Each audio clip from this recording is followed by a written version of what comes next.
Commençons par définir la fonction d'agent immobilier. Un agent immobilier est un intermédiaire professionnel rémunéré qui réunit des acheteurs et des vendeurs de biens immobiliers et négocie la location de ces immeubles entre les parties. Il est encore couramment désigné par des termes tels que vendeur, agent immobilier, mais aussi courtier. Très souvent, cette fonction implique les activités d'une agence commerciale pour la vente de fonds de commerce, mais aussi dans certains cas la gestion et plus globalement la gestion d'immeubles, l'évaluation d'immeubles, etc.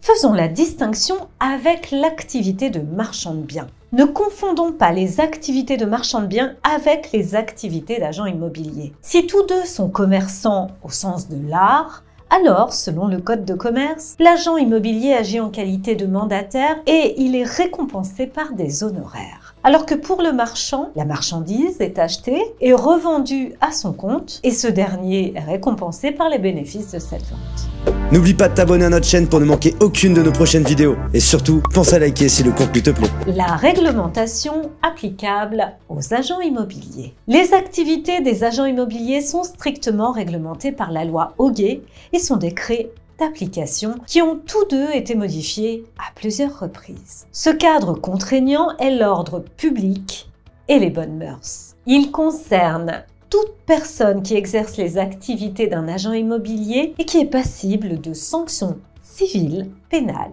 et administratives en cas de violation. Le titre agent immobilier est protégé. L'utilisation de cette appellation sans titulaire de carte professionnelle entraînera un emprisonnement de 6 mois et une amende pouvant aller jusqu'à 7 500 €.